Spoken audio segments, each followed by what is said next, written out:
네, 그 SQLD 기출풀이를 시작하겠습니다. 본 책에 있는 그 문제들은 100%다 기출 문제입니다. 그리고 뒤쪽에 기출 문제라고 따로 나와 있는 것들은 이제 최신 지금 이 문제는 2018년도 29회인가 아마 그때 그 기출 문제인 것 같아요. 그래서 뭐 기출 문제로 이루어져 있고요. 그래서 일단은 이 문제를 좀 유심히 보시는 게 좋을 것 같고, 데이터 모델링의 이해 및 분석 부분에서는 여러분들이 점수를 많이 획득해야 되는 과목이라는 것을 알고 계실 거예요. 여기에서 잃어버리면 안 됩니다. 그리고 실전 시험에서도 이게 시간이 없어요. 생각보다 문제가 그렇게 만만치는 않고 점점 더 어려워지고 있습니다.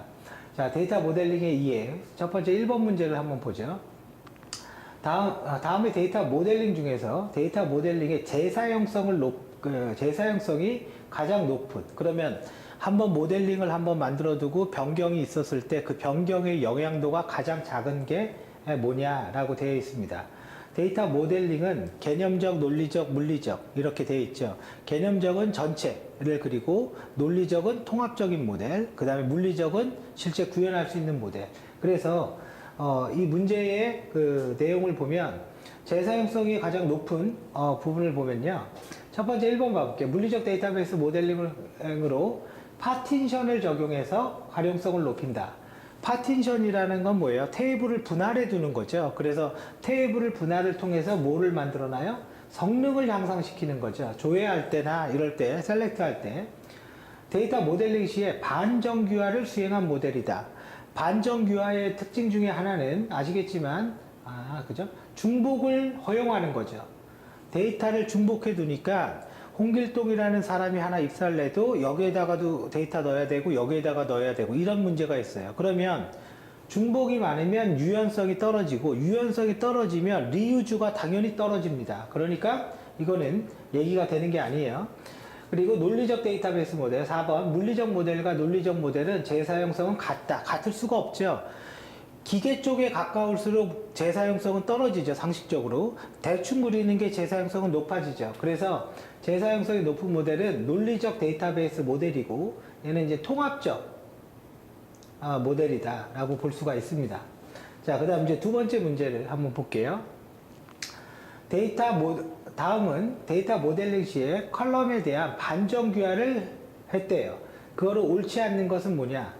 통계 테이블에 합계 컬럼을 추가하고 배치 프로세스에 계산을 삽입했다. 그러면 막 돌면서 미리 다 계산해 놨다. 뭐 그런 거죠.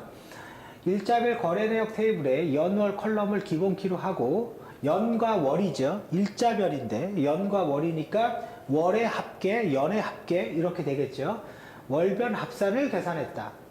업무 처리를 위해서 업무 처리를 수행한 직원의 사원번호를 추가했다. 직원의 사원번호를 추가했다. 이거는 반정규화가 아니죠. 업무 처리를 위해서 그냥 추가한 거죠.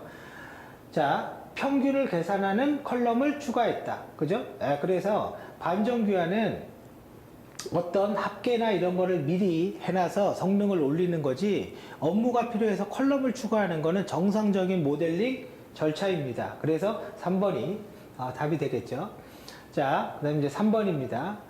다음은 ERD를 그리는 순서로 올바른 것을 그냥 밑으로 답으로 볼게요. 첫 번째는 엔터티를 그린다. 그럼 엔터티라는 거는 뭐죠? 업무에서 관리하는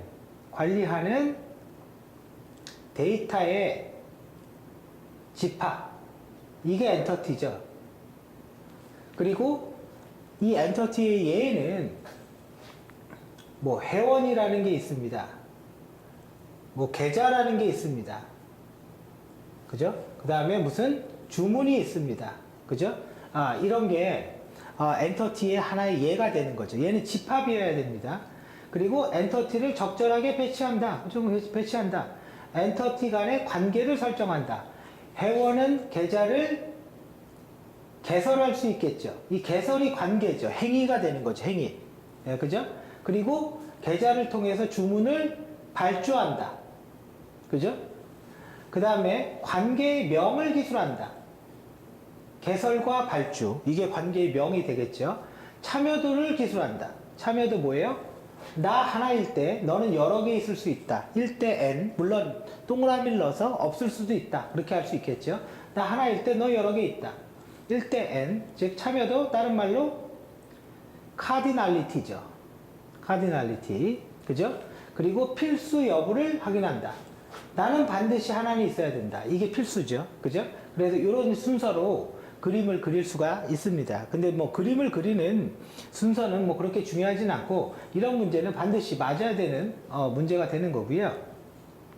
자, 다음 문제를 한번 보죠.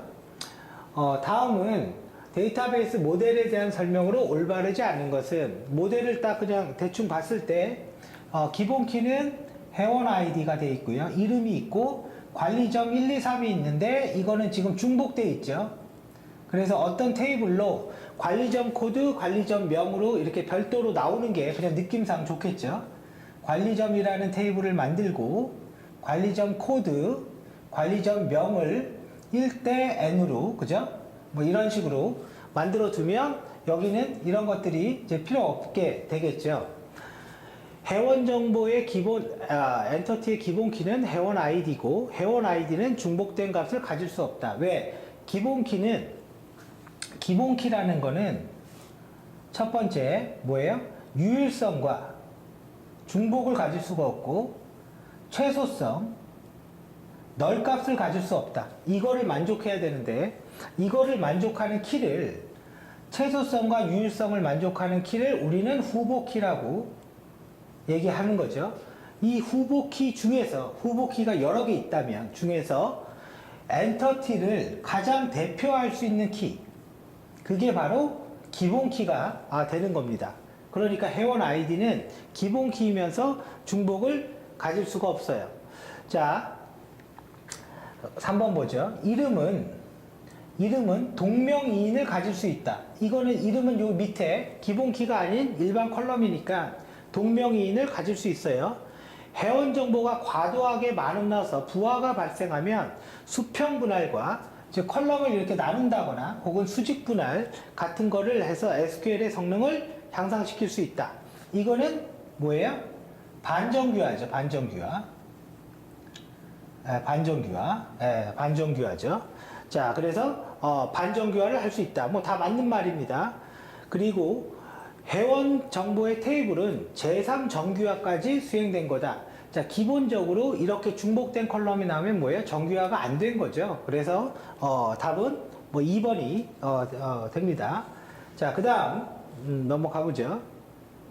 이게 크니까. 자, 다음 정규화에 대한 설명으로 올바른 것은 뭐냐?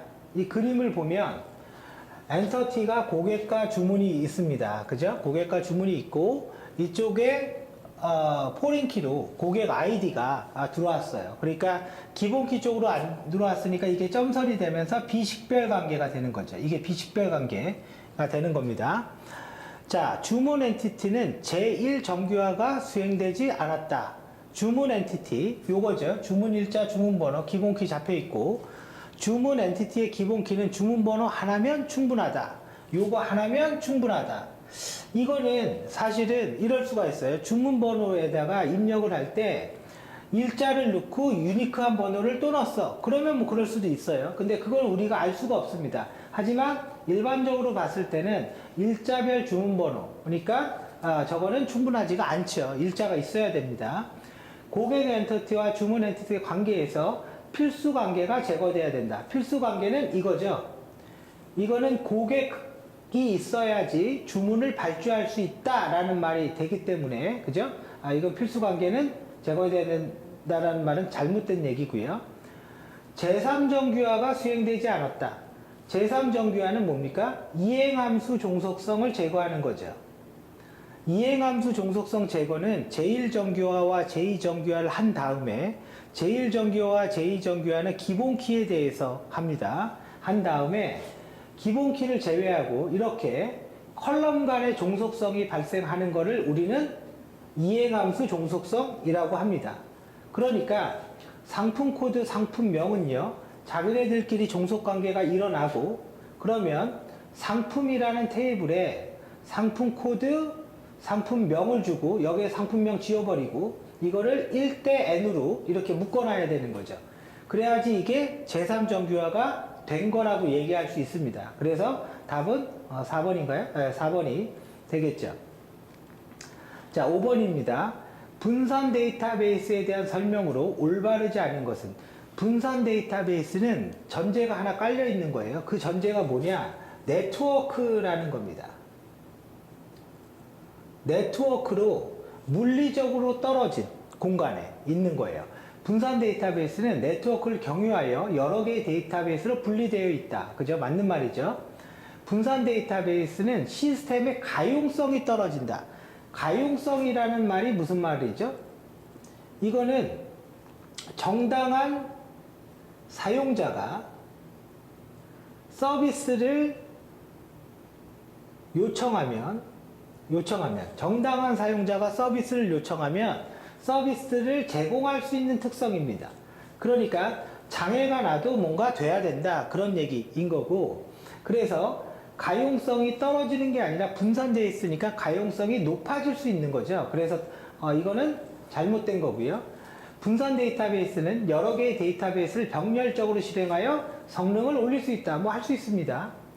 자, 사용자는 분산 데이터베이스를 인식하지 못하고 데이터베이스를 사용한다. 이게 우리는 투명성이라고 얘기하는 거죠. 나는 분산된지 몰랐어. 그냥 나 혼자 쓰는 건 줄 알았어. 그래서 SQL 시험에서는 분산 DB의 장점과 단점이 굉장히 많이 나오고요. 분산 데이터베이스의 단점은 뭐냐면 관리하기가 어려운 거예요. 컴퓨터 하나만 관리하는 게 낫지 수백 대를 관리하면 너무 힘들죠, 당연히. 예, 그래서 그런 단점을 가지고 있습니다. 자, 그 다음에 자, 다음은 식별자에 대한 설명으로 올바른 것은 뭐냐. 자, ERD의 내용을 이렇게 한번 쭉 보면요. 고객과 주문과 체결이 있습니다. 보니까 뭐 증권회사인가 보네요. 여기에다가 계좌를 딱 두면 증권회사 모델이네요. 고객이 계좌를 개설하고 계좌를 통해서 주문을 발주하고 주문에 대한 체결을 접수했다. 이 얘기거든요, 업무적으로. 자, 올바른 것은 고객 아이디는 복합 식별자이다. 아니죠, 이거 하나로 되어 있는데. 자, 복합 식별자는 체결일자, 상품 코드, 주문 번호이다. 이거는 맞네요. 이건 복합 식별자. 그래서 답은 일단 2번이네요. 주문 엔터티의 주문 일자, 주문 번호는 복합 식별자가 될 수 있지만 체결 엔티티 간의 관계가 상품 코드가 있기 때문에, 여기 상품 코드가 여기 있네요. 그죠? 상품 코드가 있기 때문에 단순 식별자 아닙니다. 단순 식별자는 항상 복합 식별자보다 성능이 우수하다. 아니 뭐 이건 당연히 아니죠. 항상이라는 게 어디 있습니까? 자, 아무튼 그래서 2번이 되는 거고요. 주 식별자에 대한 설명으로 올바르지 않는 것은, 기본키 얘기하는 거죠. 주 식별자는 해당 엔터티를 대표하는 거다. 기본키 아까 뭐라고 그랬어요? 대표성을 가지고 있어야 된다. 후보키이면서 대표성을 가지고 있어야 된다. 주 식별자를 식별할 수 없을 때, 그죠? 기본키를 찾을 수가 없을 때 일렬 번호를 사용해서 주 식별자를 대신할 수 있다. 그죠?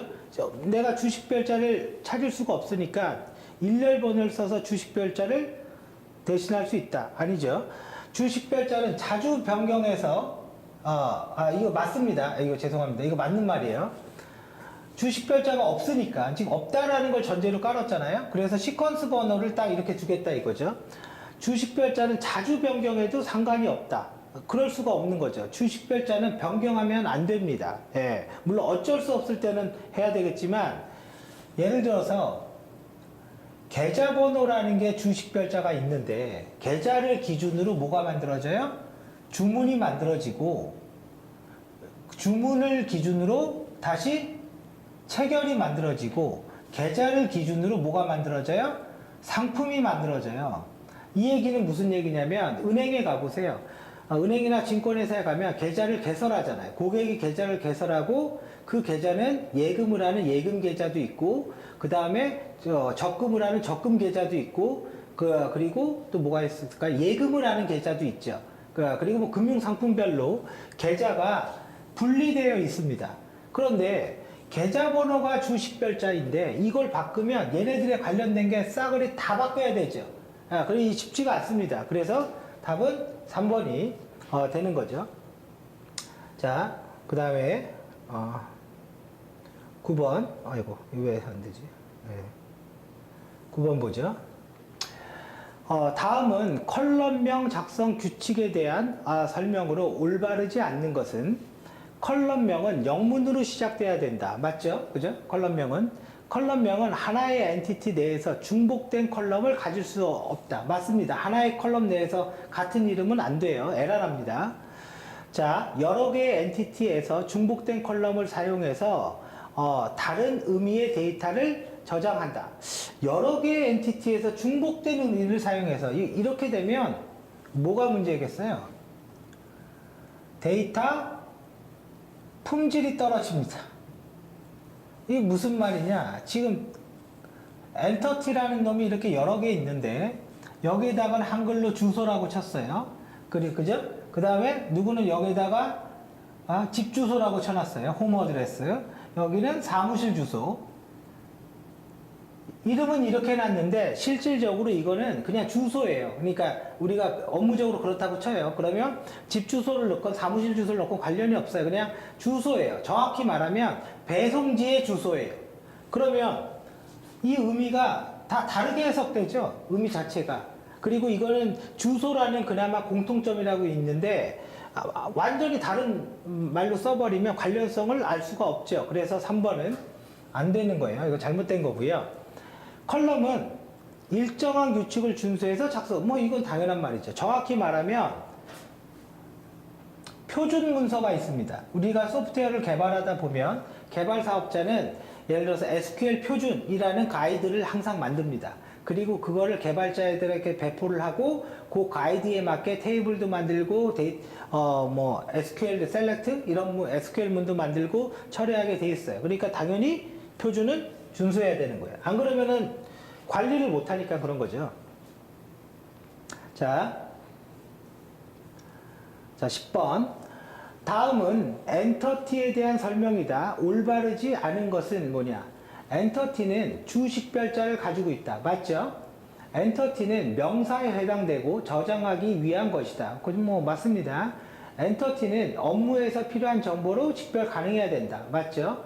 엔터티는 다른 엔터티와의 관계가 최대한 적을수록 좋다. 이거는 적을수록 좋다 나쁘다의 얘기가 아닙니다. 엔터티는 다른 엔터티와의 관계를 잡기 위해서 우리가 엔터티 릴레이션십 관계죠. 관계를 모델링하는 거예요. 그러니까 적을수록 좋다라는 거는 의미가 없습니다.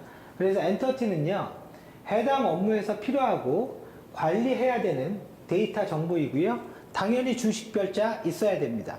당연히 있어야 되고요.